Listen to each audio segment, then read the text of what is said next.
12장 1절 2절을 먼저 같이 읽어보겠습니다. 이러므로 우리에게 구름같이 둘러싼 허다한 증인들이 있으니 모든 무거운 것과 얽매이기 쉬운 죄를 벗어버리고 인내로써 우리 앞에 당한 경주를 하며 믿음의 주요 또 온전케 하시는 이인 예수를 바라보자. 이분은 그 앞에 있는 기쁨을 위하여 십자가를 참으사 부끄러움을 개의치 아니하시더니 하나님 보좌 우편에 앉으셨느니라. 아멘. 하나님께서 주시는 은혜와 평강이 우리 성도님들 위에 충만하시기를 주님의 이름으로 축원드립니다. 12장 1절에 이러므로 라고 말씀하고 있는데요. 이 이러므로는 뭘까요? 믿음으로 사는 자들, 믿음으로 사는 자들이 바로 그리스도인들, 곧 성도들입니다. 우리는 무엇으로 살아요? 믿음으로 사는 거예요. 무엇을 믿는 믿음으로 살까요? 예수 그리스도를 믿는 믿음으로 사는 자들입니다. 예수님이 나의 허물과 모든 죄를 대신 지시고 십자가에 달려 죽으셔서 우리의 죄를 다 대속하시고 값을 치르셨어요. 그래서 우리는 하나님과 화목한 자가 되었고요. 그리고 하나님 나라 시민이 되었을 뿐만 아니라 하나님의 백성, 하나님의 자녀로 우리를 불러주신 줄 믿습니다. 이 믿음을 가지고 우리는 사는 거예요. 그러니 이 믿음을 가지고 사니 믿음에 합당한 삶의 열매들, 모습들이 우리에게 나타나야겠죠. 그래서 히브리서 다음이 야고보서인데요. 야고보서에서 제일 많이 생각나는 말씀이 어떤 말씀이세요? 행함이 없는 믿음은 죽은 믿음이다 라는 말씀입니다. 우리가 믿음으로 살아낼 때 그 안에 반드시 믿음의 역사가 일어납니다. 그 믿음에는 일하는 능력이 있어요. 그러니까 내가 믿음을 붙잡고 예수님을 믿는 믿음으로 이 땅에서 하나님의 백성, 하나님의 시민으로 살아낼 때에 그 안에 반드시 하나님 살아계시고 우리를 사랑하시며 그 안에서 풍성하게 이루어지는 역사들이 있습니다. 그래서 우리가 삶 공부를 하면서 하나님과의 관계에서 인격적인 그런 관계를 누리고, 그러니 말씀과 기도를 통해서 하나님을 알아가고, 우리는 기도와 예배와 말씀을 순종함으로 말미암아 우리의 사랑을 하나님과 표현하며 하나님과 인격적인 관계 안에서 내가 하나님의 사랑으로 충만해지면 그 사랑이 누구에게로 넘어올까요? 나를 사랑하는 모습으로 넘어와요. 나를 사랑한다라고 할 때 먼저는 나는 죽는 거예요. 어디에 대해서 죽을까요? 세상에 대해서 죽고요. 육체에 대해서 죽습니다. 그래서 우리가 어렸을 때부터 부모님으로부터 규정받은 나, 세상이 나를 이렇게 내목 반듯하게 깍두기 설계했잖아요. 그렇죠? 그래서 세상에 맞춰준 나, 사람에게 유익하게, 이 세상에 유익하게 그렇게 교육된 내가 아니라 성경에서 말씀하시는 하나님 말씀 그대로의 나를 받아들이고 그 안에서 충만하게 나를 사랑하며 나를 있는 모습 그대로 기뻐하고 감사하는 것이 나를 사랑하는 모습인 줄 믿습니다. 그래서 나를 사랑하는 모습은요, 우리의 모든 관심이 우리의 내면을 향해 흘러오게 되어 있어요. 그러니 구약의 성경은, 구약의 말씀들은 우리의 믿음의 외적인 모습으로 나타나지만요, 신약을 읽어보면 이것이 다 어디로 향할까요? 우리의 내면으로 향합니다. 그래서 우리의 내면을 살피고 우리의 내면을 탐구하고 우리의 내면을 성찰해야 돼요. 그러기 위해서 우리가 말씀을 통해서 날마다 나를 쳐서 복종해서 나는 죽고 예수로 살 뿐만 아니라 내 무의식 안에 있는 그런 우리 무의식 깊은 곳에 있는 셀프, 그 안에 있는 하나님을 만나기 위해서 부지런히 꿈을 기록하고 그리고 그 꿈을 투사하고 분석하는 일을 하는 이유가 바로 거기에 있습니다. 그게 나를 사랑하는 일이에요. 그래서 정말 하나님이 창조하신 창조의 원래의 모습 그대로 드러난 나, 그 모습을 우리가 발견하고 그 안에서 그리스도와 함께 충만한 모습으로 날마다 성장해 나가야겠습니다. 그 사랑이 흘러 넘치면 또 누구에게로 갈까요? 이웃에게로 가요. 우리의 가장 가까운 이웃은 누굴까요? 가족이죠. 그래서 가족을 먼저 사랑하고 그 가족 안에서 하나님 나라를 이루어 가고, 그리고 그것이 흘러서 우리 교회 공동체 안에, 그리고 이 세상으로 흘러가야 될 줄 믿습니다. 그러니 우리 신앙생활에서의 가장 첫 번째 키워드는 믿음이에요. 마틴 루터가 종교개혁을 할 때에도 솔라 피데, 오직 믿음으로, 솔라 그라시아, 오직 은혜로, 솔라 스크랍트라, 오직 성경으로. 우리가 믿는 믿음의 내용이 하나님의 은혜이고요. 하나님의 은혜가 어디 담겨져 있어요? 하나님의 말씀에 담겨져 있기 때문입니다. 그래서 우리가 하나님 말씀을 읽으며 그 안에서 하나님의 은혜를 발견하고 그 은혜를 믿음으로 날마다 사는 자들, 이것이 믿음의 사람들인데요. 이렇게 믿음으로 사는 자들을 히브리서 11장에서는 어떤 사람이라고 그래요? 세상이 감당하지 못하는 사람입니다. 세상이 감당하지 못하는 사람. 그러니 인류의 역사는 믿음의 사람들에 의해서 이루어졌다 해도 과언이 아닐 정도로,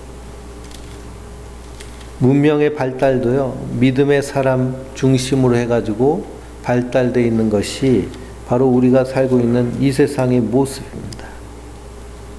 그러니 우리가 무엇을 믿는지에 대한 분명한 인식과 개념이 있어야겠습니다. 잘못된 신앙이 한국 교회에 들어와서 세속화되고 변질됐어요. 번영신학, 성공신학, 믿음의 신학. 그래서 미국으로부터 온 그런 교회 성장주의에 입각한 신학들이 다 그런 변질된 신학들입니다. 그러니 믿으면 성공한다. 믿으면 건강해진다. 믿으면 이 세상에서 잘 된다. 자식도 성공하고 믿으면 된다. 할 수 있거니 무엇이냐? 믿는 자에게는 능치 못함이 없느니라. 하면서 이러한 잘못된 가르침이 우리의 믿음을 변질시키고 퇴색시키게 만들려고 합니다. 한국 교회가 여기에 다 빠져 있어요. 그렇지만 우리의 믿음은 하나님 말씀 안에서 하나님의 은혜를 믿는 믿음인 줄 믿습니다. 그러니 12장 1절에 그러므로 우리에게 구름같이 둘러싼 허다한 증인들이 있어요. 이 증인들이 누구냐? 바로 히브리서 11장에 나오는 구약의 성도들 뿐만 아니라 끝까지 믿음을 지키다가 이 땅 가운데서 사라진 이들. 그러니 우리의 믿음의 선배들, 믿음의 부모님들, 믿음의 선조들도 우리에게 구름같이 둘러싼 허다한 증인인 줄 믿습니다. 사람이 호흡하고 있는 동안에는 시간의 지배를 받죠. 시간 안에서 거하며 삽니다. 근데 우리가 생명이 끝나면, 호흡이 멈추면 이제는 시간 안에 갇혀 살까요? 안 그러면 시간에서 해방될까요? 시간에서 해방돼요. 그것이 마치 수면을 취하는 것과 동일합니다. 우리가 밤에 피곤해서 잠자리에 들고 눈을 감으면 수면에 들어가죠. 그리고 눈 뜨면 언제예요? 눈 뜨면 아침이에요. 근데 수면이 좀 이렇게 건강하지 못한 분들은 깨고 하기도 하는데, 어쨌든 눈 감으면 밤이고 눈 뜨면 아침입니다. 그런 것처럼 예수님도 우리의 죽음을 끝났다라고 표현하지 않고요, 잔다라고 말씀하시잖아요. 그래서 예수님이 나팔 불고 이 땅에 오실 때 모든 성도들 눈 떠서 생명의 부활로, 그렇지 않은 자들은 심판의 부활로 나와서 백보자의 심판대 앞에서 심판받게 되는 줄 믿습니다. 그때 우리에게 증인이 되는 사람들이 어떤 사람들일까요? 믿음으로 산 자들이에요. 그러니 모든 무거운 것과 얽매이기 쉬운 죄를 어떻게 하라고 그래요? 벗어버리라고 그래요. 무거운 것은 율법의 짐이고요. 얽매이기 쉬운 것은 세상의 그런 가치관들입니다. 이것들이 우리를 죄되게 만들어요. 하나님 주인인데 내가 주인 노릇하면서 살도록 얘기하면서 세상 풍조 따라가고 정욕 따라가게 만들어서 진노의 자녀의 모습으로 살게 하는 것이 바로 무거운 것과 얽매이기 쉬운 죄입니다. 이것을 버리고 인내로서 우리 앞에 당한 무엇을 하라고 그래요? 경주를 하라고 말씀하고 있습니다. 사도 바울은 우리의 신앙생활을 운동장에서 다름질하는 경주에 비유하고 있는데요. 고린도전서 9장 23절 한번 보실까요? 고린도전서 9장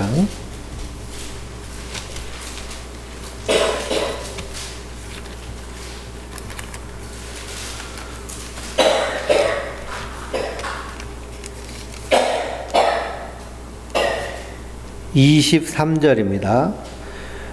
24절 운동장에서 다름질하는 자들이 다 잘릴지라도 오직 상을 받는 사람은 한 사람인 줄 너희가 알지 못하느냐?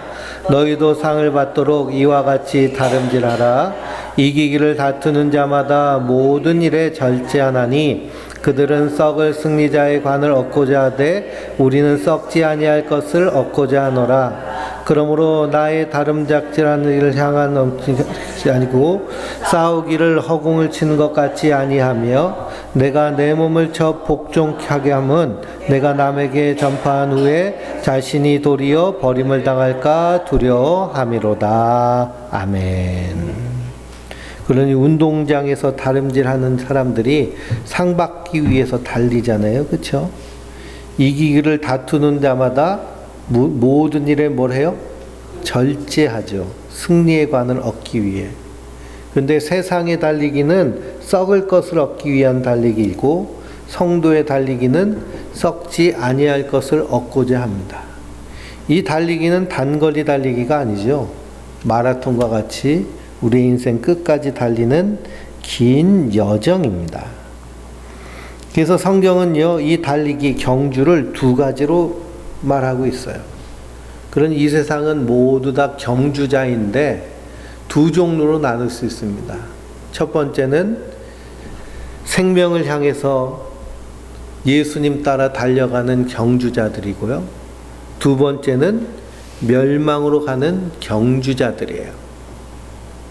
그러니 우리가 믿음의 눈을 떠서 세상을 바라보면 그리스도 밖에 있는 자들은 다 어딜 향해 달려가는 자들이에요? 예? 멸망을 향해 달려가는 자들이에요. 심판을 향해 달려가는 자들이고요. 지옥을 향해 달려가는 자들이에요. 그러니 동물의 왕국 같은 데 보면은 누떼들이 떼지어서 다 몰려서 이동하는데요. 멀리서 사자들이 확 추격해 옵니다. 그러면 정신없이 달려요. 정신없이 앞만 보고 달리는데요. 때로는 절벽을 향해서 내달릴 때도 있습니다. 절벽을 향해서 내달리는데 정신없이 달리니까 결국 다 어떻게 될까요? 절벽에 꼬꾸라져서 다 죽는 거예요. 근데 이 세상에서의 다름질하는 경주의 모습들이 이와 같다는 겁니다. 그러니 우리가 사람을 보면서 저 사람 왜 저래? 그러면서 너무 미워하지 마세요. 다 어딜 향해 달려가고 있기 때문일까요? 멸망을 향해 달려갈 사람들이기 때문입니다. 이 성도는 오히려 안타까워하는 마음, 아파하는 마음을 가지고 그들을 바라봐야 될 줄 믿습니다.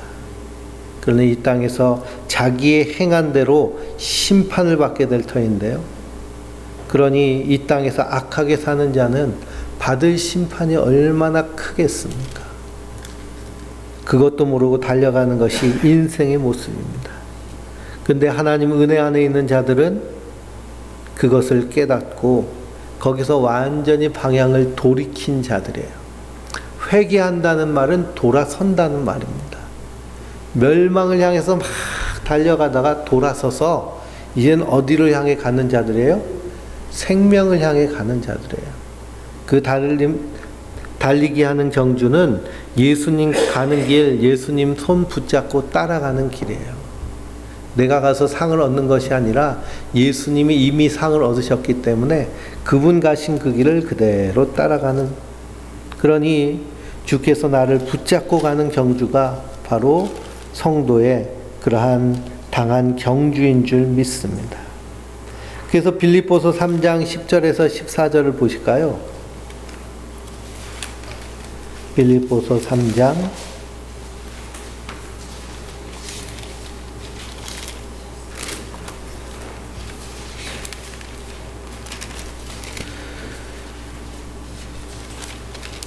10절에서 14절입니다. 내가 그리스도와 그 부활의 권능과 그 고난에 참여함을 알고자 하여 그의 죽으심을 본받아 어떻게 해서든지 죽은 자 가운데서 부활에 이르려 하노니 내가 이미 얻었다함도 아니요 온전히 이루었다함도 아니라 오직 내가 그리스도 예수께 잡힌 바 된 그것을 잡으려고 달려가노라 그랬습니다. 그런 예수님께서 우리에게 선물로 유언으로 주셨어요. 우리의 구원을. 그렇지만 사도 바울은 뭐라고 얘기하나요? 내가 이미 얻었다 함도 아니요 온전히 이루었다 함도 아니라 오직 내가 그리스도 예수께 잡힌 바 된 그것을 잡으려고 달려가노라 라고 말합니다. 그러니 주님 가신 그 길을 사도 바울은 예수님 따라서 예수님 손에 붙잡혀서 그냥 달려간다는 것을 의미하고 있어요. 그러니 우리는 이 경주를 하고 있는 줄 믿습니다. 이 경주에서 온전히 완주하기 위해 우리가 승리, 이 마라톤을 뛰는 선수들이요 1등을 하려고 뛰기도 하지만 완주를 목적으로 하는 것이 가장 큽니다. 마라톤 42.19km를 뛰는데요. 저도 달리기를 좀 하다가 종아리가 아파가지고 이제 뛰다 말았는데요. 이 10km 넘어가서부터는 정신이 없어져요. 그냥 그 다음부터는 정신력으로 뛰는 것인데요. 마라톤 선수들은 완주하는 게 목적이에요. 일단은 끝까지 다 달리는 겁니다. 그러니 우리도 1등이 목적이 아니라 예수님과 함께 뭐 하는 것이 목적이 돼야 될까요? 완주하는 것이 목적이 돼야 돼요.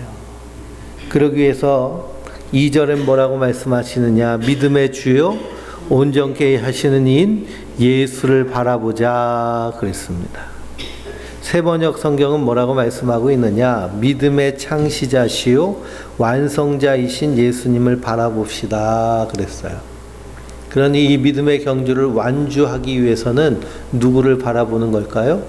예수님을 바라보고 그분과 함께 걸어가는 거예요. 그것이 바로 우리가 믿음의 경주를 하는 방법입니다. 그러니 우리 장애인 올림픽을 보면 장애인 선수들도 마라톤 달리기를 해요. 근데 앞이 안 보이는 장애인이 마라톤을 하는데요. 그러면 옆에서 그 이금이가 같이 끈을 잡고서는 같이 달려줘요. 그 끈 따라가지고 같이 뛰는 겁니다. 42.19km를. 그래가지고 그것을 다 단련되는 거예요. 그래서 우리도 누구 따라서? 예수님 따라가는 거예요. 예수님 따라. 그런데 우리의 시선은 항상 어디를 향해 있을까요? 예수님을 향해 있어야 돼요. 예수님의 말씀이 내 안에 있어야 되고요. 예수님을 우리의 주인으로 모셨잖아요. 그렇죠? 그러면 누가 하는 말씀에 따라? 주인이 말씀하시는 데 따라. 그러니 빌립보서에서 고린도 전서 방금 읽은 말씀에서 사도 바울은 자기를 쳐서 어떻게 한다고 그래요? 복종케 한다고 그래요. 자기를 쳐서 복종케 해요. 누구에게 복종을 이렇게 해요? 예수님께 복종케 하는 게 신앙생활이에요. 그게 잘 안 되기 때문에 사도 바울은 나는 죽는다. 나는 날마다 죽노라. 라고까지 고백을 합니다. 날마다 죽어야 돼요. 우리는 사도 바울은 날마다 죽었기 때문에 우리는 언제마다 죽어야 될까요? 네? 분초마다 죽어야 돼요. 분초마다. 한마디 말했다가도 실수가 나오면 그냥 죽는 겁니다. 그 성도는 날마다 죽는. 그래서 예수님이 내 안에서 사실 수 있도록. 예수님이 말씀하신 것이 무엇인가? 예수님이 원하신 것이 무엇인가? 그 예수님은 그는 그 앞에 있는 기쁨을 위하여 십자가를 참으셨잖아요. 부끄러움을 개의치 않으셨어요. 예수님이 십자가에 달려 죽으실 때 우리가 뭐 영화 같은 데 보면은 뭐 다 속옷 입고선 십자가에 못 박혔지만 사실은 어떻게 못 박히셨을까요? 네, 완전히 벗겨지고 거기서 십자가에 못 박혔습니다. 그러니까 그 십자가라는 것은 인간으로서는 최고의 수치스러운 거예요. 근데 예수님은 그 부끄러움도 개의치 않으셨어요. 그 앞에 있는 기쁨을 위하여. 그 기쁨은 무엇일까요? 그 기쁨은 무엇일까요? 우리를 구원하실 기쁨이에요. 우리와 함께 하나님 나라에 왕노릇할 기쁨이에요. 하나님 보좌 우편에 앉으셔서 우리를 구원하시고 그 하나님 나라에서 영생 복락을 누리실 그 기쁨 때문에. 그러니 내가 예루살렘을 보니 새 예루살렘을 보니 신부가 신랑을 위하여 단장한 것 같더라 라고 말씀하고 있잖아요. 그리고 이사야서 읽어보면 하나님이 이스라엘 백성들 위해서 쉬지 않고 일하시는데 일하심의 목적이 뭐예요? 헵시바 뷸라 만들기 위해서 일하시잖아요. 그러니 하나님의 백성 성도들을 그리스도의 신부 만들기 위해서 일하시는 거예요. 그러니 예수님도 우리를 신부로 맞이하시기 위해서 무엇을 참으셨어요? 십자가를 참으시고 부끄러움을 개의치 않으셨어요. 그 예수님을 하나님이 지극히 높여주셔서 보좌 우편에 앉히셨어요. 그 우편에서 왕노릇할 때 누구도 같이 왕노릇하는 거예요? 우리 성도들도 함께 왕노릇하는 거예요. 성도는 이 소망을 가지고 이 땅을 믿음으로 사는 자들인 줄 믿습니다. 그러니 이 영원한 하늘 소망을 가지고 이 땅에서 모든 우리의 삶 가운데 믿음이 적용되는 거예요. 믿음을 사용하는 거예요. 믿음의 원리를 가지고 살아내는 거예요.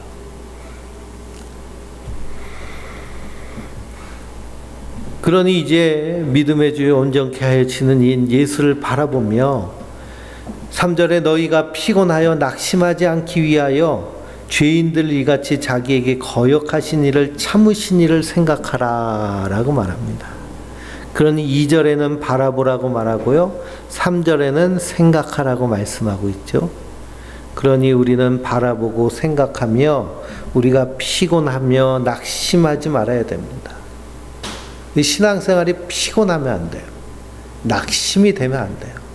근데 되게 무엇 때문에 피곤하고 무엇 때문에 낙심이 될까요? 사람 때문에 피곤하고 사람 때문에 낙심이 돼요. 그건 누구를 안 바라봤다는 얘기일까요? 예수님 안 바라봤다는 얘기예요. 예수님. 그러니 사람 때문에 피곤하고 또 사람 때문에 낙심이 되고 한다면 내가 예수님 안 바라보고 있구나. 사람을 바라보고 있구나. 그러니 내 시선을 어디를 향해서 다시 고쳐야 될까요? 예수님을 향해서 고쳐야 돼요. 사람은 믿음의 대상이 아니고 사랑은 사랑의 대상이에요. 사랑하라고 하셨죠. 믿으라고는 안 하셨잖아요. 누굴 믿으라고 하셨어요? 예수님이 나를 믿으라고 하셨잖아요. 그러니 우리의 항상 바라보고 생각해야 될 분은 예수님이십니다. 그분이 믿음의 창조자시요 히브리서 2장 10절에는 구원의 창시자시잖아요. 믿음으로 우리를 온전케 하시는 분이세요. 성도는 그 안에서 풍성해지는 줄 믿습니다.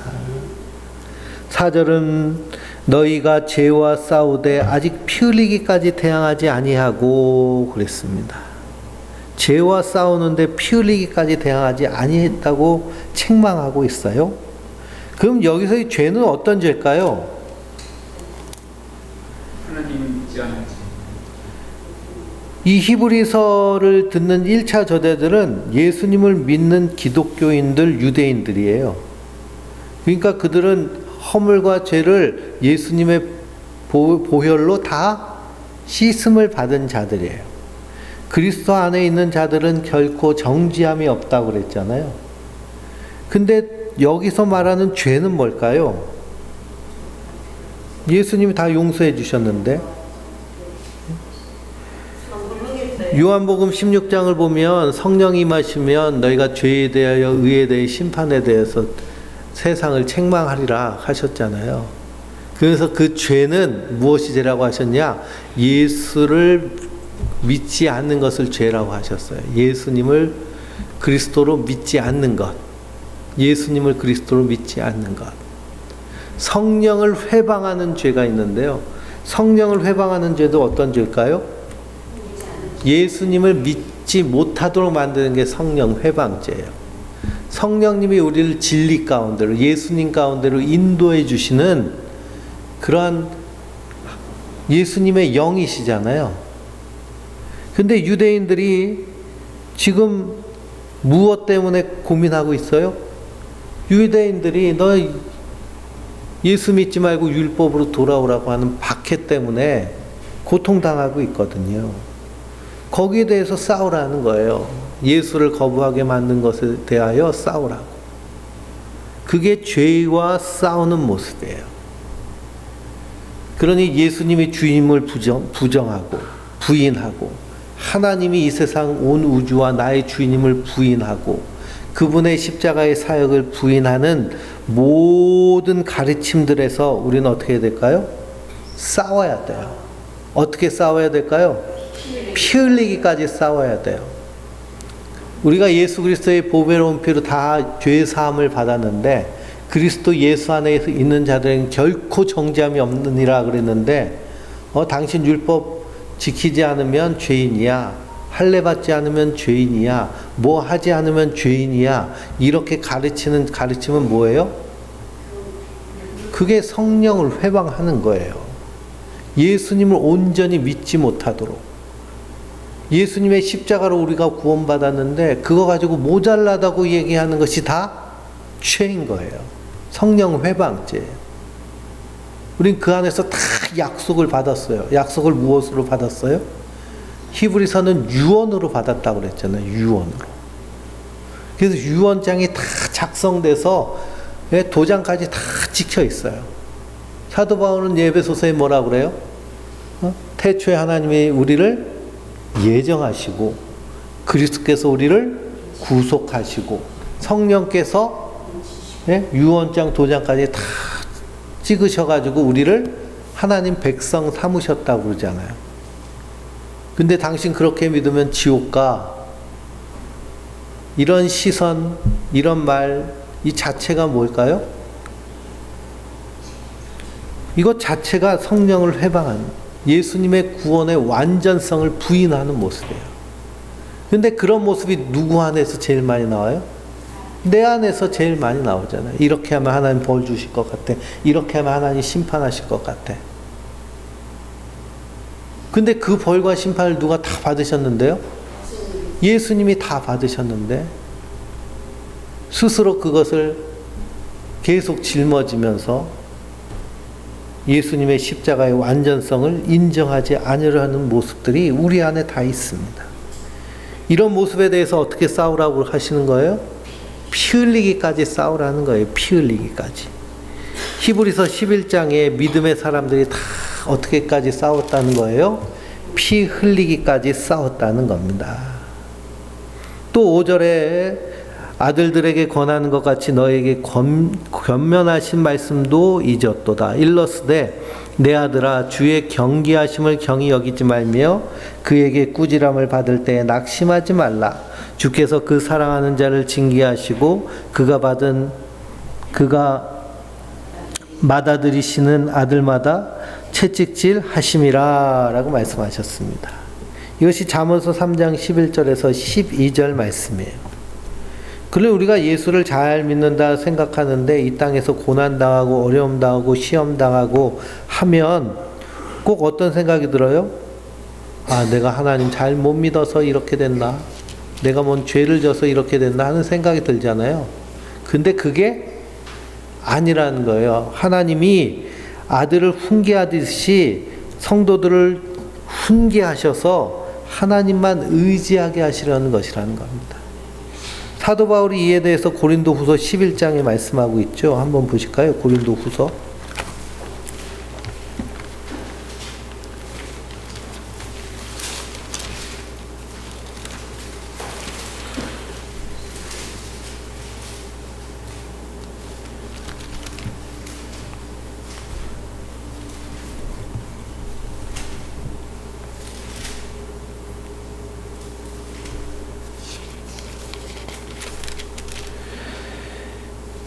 11장 22절부터 읽어보겠습니다. 그들이 히브리인이냐 나도 그러하며 그들이 이스라엘인이냐 나도 그러하며 그들이 아브라함의 후손이냐 나도 그러하며 그들이 그리스도의 일꾼이냐 정신없는 말 하거니와 나는 더욱 그러하도다. 내가 수고를 넘치도록 하고 옥에 갇히기도 더 많이 하고 매도 수없이 많고 여러 번 죽을 뻔하였으니 유대인들에게 40에 하나 감한 매를 5번 맞았으며 3번 태장으로 맞고 1번 돌로 맞고 3번 일주야를 깊은 바다에서 지냈으며 여러 번 여행하면서 강의 위협과 강도의 위협과 동족의 위협과 이방인의 위협과 신의 위협과 광야의 위협과 바다의 위협과 거짓 청제 중의 위협을 당하고 또 수고하며 애쓰고 여러 번 자지 못하고 줄이며 목마르고 여러 번 굶고 춥고 헐벗었노라 그랬습니다. 우리가 이런 일 당하면은 예수님 믿을까요? 네? 사도 바울은 이렇게 고난을 당했습니다. 이렇게 고난을 당했는데요. 이것보다 더 염려되는 것이 28절에 보니 모든 교회를 위해 염려하는 것이래요. 근데 왜 이런 것을 이렇게 얘기하느냐? 12장 10절을 보면요. 그러므로 내가 그리스도를 위하여 약한 것들과 능력과 궁핍과 박해와 공고를 기뻐하노니 이는 내가 약한 그때의 강함이라 그랬습니다. 약한 그때의 강함이라. 그 위에 말씀을 보면 몸이 아파가지고 하나님께 3번 그냥 간절히 기도했는데 하나님 뭐라고 응답해 주세요? 내 은혜가 내게 족하다. 내 은혜가 내게 족하다. 그러니 우리 성도님들 기도 제목들이 있잖아요. 기도 제목들이 여러 가지 기도 제목이 있는데 기도할 때마다 하나님이 내 은혜가 내게 족하다. 그러면은 어떠실 것 같아요? 내 은혜가 내게 족하다. 야, 그거면 행복한지 알아. 자족해. 먹을 것과 입을 것 했으면 된 거야. 하나님만 의지하게 하려고 사도 바울이 그렇게 신앙 고백을 합니다. 그런데 우리가 이 땅에서 당하는 모든 이러한 고난들, 역경들은 다 뭐라는 거예요? 아들을 훈련시키듯이 훈련시키는 거예요. 그래서 세상을 바라보지 않고 세상 좋아하지 않고 세상의 정냄이 똑 떨어져서 누구만 바라보게 하시려고? 하나님만 바라보게 하시려고, 예수님만 바라보게 하시려고 그렇게 행하시라는 겁니다. 그러니 징계는 사랑하기 때문에 징계하는 것이지 사생자들, 버린 자들 징계하지 않으신다는 거예요. 로마서를 보면은 더러운데 그냥 내버려 두신다고 그러셨잖아요. 그러니 하나님의 자녀가 아닌 자들은 그냥 내버려둬요. 잘 되면 잘 되는 대로, 못 되면 못 되는 대로, 성공하면 성공하는 대로, 망하면 망하는 대로. 그들의 결국은 어디이기 때문에? 예? 멸망이기 때문에 그렇습니다. 근데 하나님 백성들은 반드시 어떻게 하시기 위해서? 하나님 나라 백성 만들기 위해서 그냥 징계와 훈련과 연단을 통해서 하나님 백성으로 만들어 내시는 거예요. 그러니 그 연단과 고난을 두려워하지 말고, 사도 바울은 어떻게 한다고 그래요? 기뻐한다고 그러잖아요. 하나님 나를 하나님 백성 삼으시려고 세상 정냄이 턱 떨어지게 하시는구나. 사람도 정을 턱 떨어지게 하고, 이것도 떨어지고 저것도 떨어지고, 누구만 바라보게? 예수님만 바라보게. 그래서 믿음의 사람, 믿음의 주요 온전케 하시는 이인 예수만 바라보게 하시는 것이 하나님의 일하심이에요. 그러니 이 말씀을 가지고 예수 믿으면 세상에서 성공하고 번영하고 자식 잘 되고 뭐 이런 게 통할까요? 예? 우리 자녀도 하나님의 자녀로 하나님이 다 붙잡으셨는데 곁길로 가면 어떻게 하신다는 거예요? 예? 후드려 패시겠다는 거잖아요. 치셔서라도 데리고 오시겠다는 거잖아요.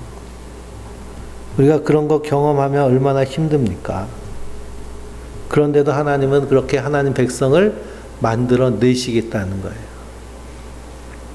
그러니 우리가 이 하나님의 권고하심 앞에서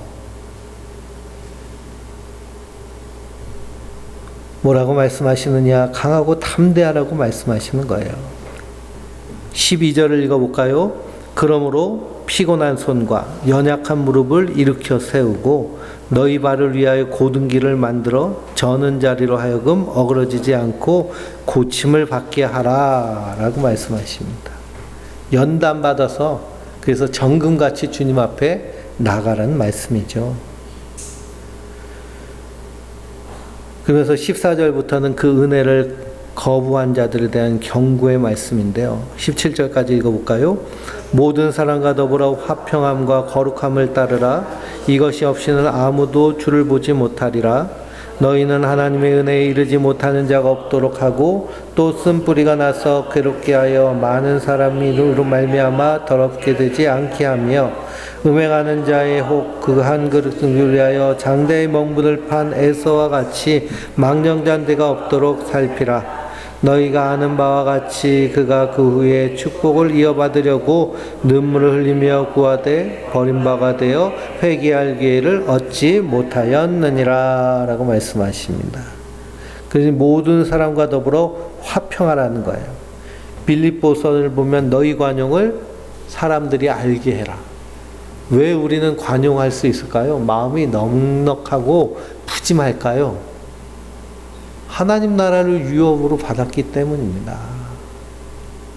그러니 예수 믿으면서 좀스럽고 쪼잔하고 속 좁고 그럴 필요가 없어요. 다 하나님이 영원한 것을 약속해 주셨는데 이 땅에서 썩어질 것, 불타 없어질 것 가지고 그냥 아둥바둥 살 이유가 없다는 겁니다. 거룩함을 따르라 라고 말씀하셨습니다. 거룩함은 뭘까요? 거룩함의 모습이 데살로니가 전서를 우리가 함께 나누면서 배웠는데요. 항상 기뻐하라, 쉬지 말고 기도하라, 범사에 감사하라. 이는 그리스도 예수 안에서 하나님의 뜻이니라. 하나님의 뜻은 우리의 거룩함이라고 말하면서 이 세 가지를 말씀하세요. 항상 기뻐하고 쉬지 말고 기도하고 범사에 감사한 것. 거룩한 모습이요. 이 세 가지 모습입니다. 양복 입고 삼복더위에 넥타이 메고서는 그냥 정장 입고서 여기서 할렐루야 해야 거룩한 것이 아니라 항상 기뻐하고 쉬지 않고 기도하고 범사에 감사한 모습입니다. 그래서 우리가 이 땅에서 이 큰 은혜를 받았으니 그 하나님의 은혜에 합당한 삶을 살아내기 위해서 우리가 바라보고 생각해야 됩니다. 누굴 바라보고요? 예수님을 바라보고 또 그 예수님의 그 십자가의 은혜를 생각하며 죄와 싸우되 피 흘리기까지 대항하며 싸우는 그런 영적 전쟁의 승리자로서는 하나님의 사람들 되시길 주님의 이름으로 축원드립니다.